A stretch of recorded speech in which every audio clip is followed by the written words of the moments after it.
বাবার পাশে উঠে বসে বাবার কাঁধে মাথা দিয়ে তারপরে সেন্সলেস হয়ে পড়েছে।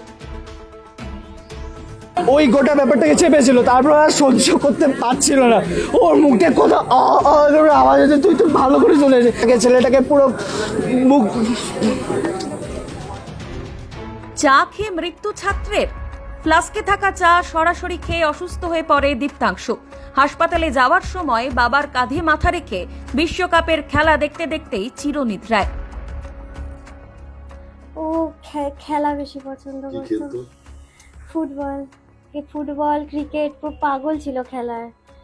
এই ওয়ার্ল্ড কাপ চলছিল, খেলাও দেখতে পাচ্ছিল। হ্যাঁ, এই যে এই অবস্থায় বাবা গিয়েছে, ও বাবার ফোনের মধ্যে বসে ম্যাচ দেখছে, লাস্ট প্রিভিয়াস ম্যাচটা।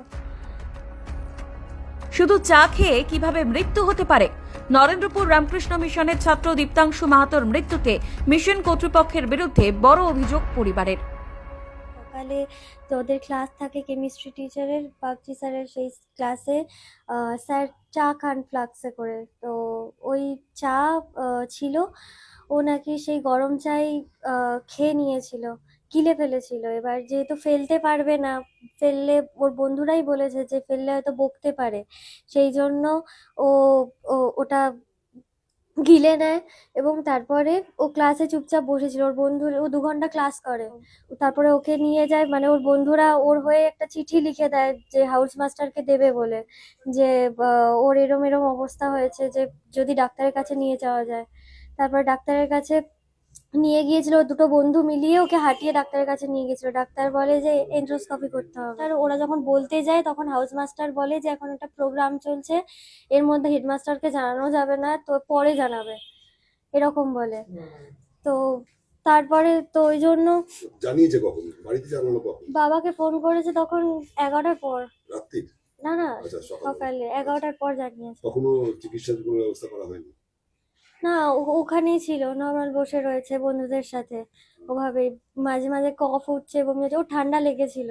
আমার এটাই বক্তব্য যে উনি চাইলে, ওনারা ওই যে দেরি হয়েছে, তো উনি একটু হসপিটালে নিয়ে যেতে পারতো। নামে দিয়ে স্কুল গেটের সামনে যখন আর কি গাড়িতে বসে আর কি, বাবা বসেছে, ও বাবার পাশে উঠে বসে বাবার কাঁধে মাথা দিয়ে তারপরে সেন্সলেস হয়ে পড়েছিল। ওখান থেকে তারপরে বাবা ওকে নিয়ে গেছিল সামনে একটা হসপিটালে, তো তখনই ডাক্তার বলে দিয়েছে। ও খেলা বেশি পছন্দ কি করতো, খেলতো? ফুটবল ক্রিকেট, পুরো পাগল ছিল খেলার। এই ওয়ার্ল্ড কাপ চলছিল, খেলাও দেখতে পাচ্ছিল। হ্যাঁ, এই যে এই অবস্থায় বাবা গিয়েছে, ও বাবার ফোনের মধ্যে বসে ম্যাচ দেখছে, লাস্ট প্রিভিয়াস ম্যাচটা। কোন দলকে পছন্দ করতো, সাপোর্ট করতো? Brazil, Neymar fans. ঘটনায় ব্যাপক উত্তেজনা ছড়ায় নরেন্দ্রপুরের রামকৃষ্ণ মিশনে। একরাশ ক্ষোভ উগরে দিল সহপাঠীরাও। কান্নায় ভেঙে পড়ে তারা।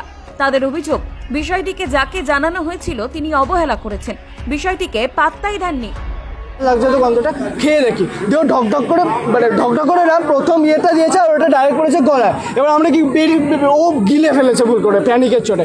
এবার তারপরে এখানে যা হয় আপনারা জানেন কি না জানি না, কিন্তু অনেক প্রেশার থাকে, তাই জন্য ও যতটা চেয়েছে ব্যাপারটাকে কম করে রাখতে। ক্লাস ছিল, ক্লাস থেকে মিস করতে যায়নি, ঠিক আছে। এবার বিষয়টা হচ্ছে, ও গোটা 7টা থেকে 9টা অবধি ওই গোটা ব্যাপারটাকে চেপেছিল, তারপর আর সহ্য করতে পারছিল না। ওর মুখে কথা আওয়াজ হচ্ছে, তুই তো ভালো করে চলে এসে আওয়াজ হচ্ছিল, তাই জন্য ও কজনকে নিয়ে ছিল, আরেকজন ছিল, আমি পরে এসেছিলাম, ওদেরকে নিয়ে আমাদের হাউস মাস্টার যিনি ওয়ার্ডেন আছেন, ওনাকে ইনচার্জ আছেন, ওনাকে জানানো হলো। উনি বললেন আচ্ছা ঠিক আছে, আমাদের অ্যাসেম্বলি হবে এখন, আমাদের পরের ক্লাসটা ছিল না, বলেছেন অ্যাসেম্বলি হবে এখন, তাই জন্য আমাকে যেতে হবে, আমি অন্য একজনকে জানিয়ে দিচ্ছি। অন্য একজনকে যখন জানালো, তিনি এত গাফিলতি, এত শিক্ষার অভাব, উনি এই ব্যাপারটাকে পাত্তাই দিলেন না। ছেলেটাকে পুরো মুখ।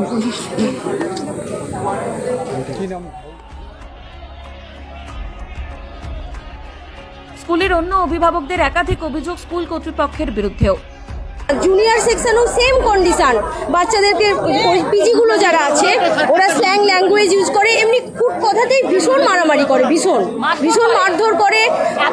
তারপরে ওরা পিজি যারা আছে, হাউস মাস্টার, আমার ছেলে ক্লাস 5-এ পড়ে, হাউস মাস্টার দাদারা খারাপ না, কিন্তু পিজিরা ভীষণ, পিজিতে রজত বলে একটি ছেলে, ওকে কম বয়সী ছেলে 17-18 বছর হয়তো বয়স হবে, ভীষণ স্ল্যাং ল্যাঙ্গুয়েজও ইউজ করে। ঘটনায় উত্তাল নরেন্দ্রপুর রামকৃষ্ণ মিশন বিদ্যালয়। সূত্রের খবর, পদত্যাগ করেছেন প্রধান শিক্ষক। মারধরের অভিযোগে 3 জন স্টাফকেও সাসপেন্ড করা হয়েছে। ঘটনায় সঠিক তদন্ত চাইছে দীপ্তাংশুর পরিবার সহ সহপাঠীরাও। পরিবারের দাবি, দীপ্তাংশুর মৃত্যু স্বাভাবিক নয়।